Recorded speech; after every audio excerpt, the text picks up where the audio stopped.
Hello parents and viewers, welcome to Common and Gifted Learning. This is Neha. Today I have planned some DIY ways to show you how you can make Montessori materials at home. These are basically some ideas and examples that I will be showing you just to give you, the idea about how you can, work around your things, can you use your materials. And my main objective here is to, you know, give you some examples to educate you on how you can alternately use your materials and what materials can suit, what is the purpose. So let's not waste time and jump into our presentation. How to make Montessori materials in a budget. So color tablets.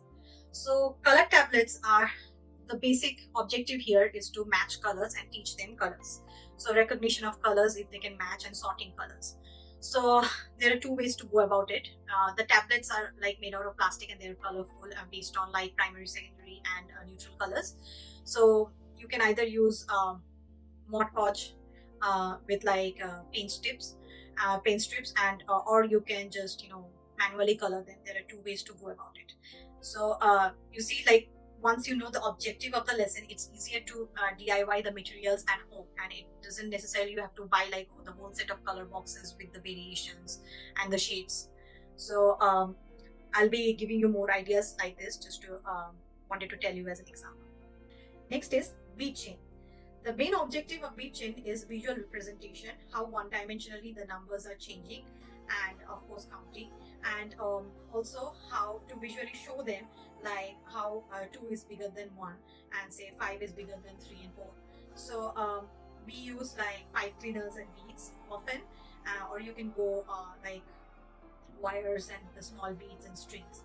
They doesn't necessarily have to be colored, but colored we start because Montessori beads or everything is color coded in Montessori. But if you do not want to color code and just want to go with one single color, that's okay too. So in Montessori, the color codes are mainly because all the other materials are followed with the same kind of color code. So if you're not going full-fledged Montessori way and just trying to teach them something, you can just use the non-colored bead and it's perfectly fine. So next will be cloth folding. Cloth folding is in Montessori. The main objective here is to understand lines of symmetry that later on they need in like second and third grade. So that helps them line of symmetry, and if you are preparing your kids for COGAT, this will come in really handy because there is a lot of paper folding. It's like mentally folding and unfolding helps them to later on understand how the lines of symmetry and folding works. So this in Montessori we do it only to have more fine motor skills and develop patience and develop care of it's more like under practical life, but over here they have other benefits too, as I was saying.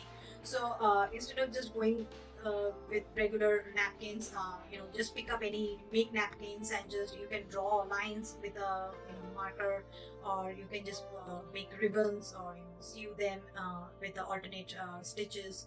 Anything that works for you mainly. We have just this 5 patterns. So basically follow these 5 patterns and you're good to go. Next is land and water forms. Land and water forms, you can just simply draw. They are very easy, and or you can just paint them on plywood, or paint them on wooden cards. It's pretty simple, but make sure when you are doing them, they are complementing each other. Like if you notice closely, you will see if you flip an archipelago, it becomes the system of lakes. So landform on one side, and then the water forms on the other side. Like lake is a water form, but if you flip the lake into land and water, the color shading, it becomes an island. So in Montessori, everything is complementary, or more or less they have a system or an order that visually stimulates and autocorrects. So it does not matter how you are making them, but making them or following the protocol of the complementing colors is very essential. So as long as you are maintaining that, land and water forms can be done through like mud and colors, or mud and sometimes jellos.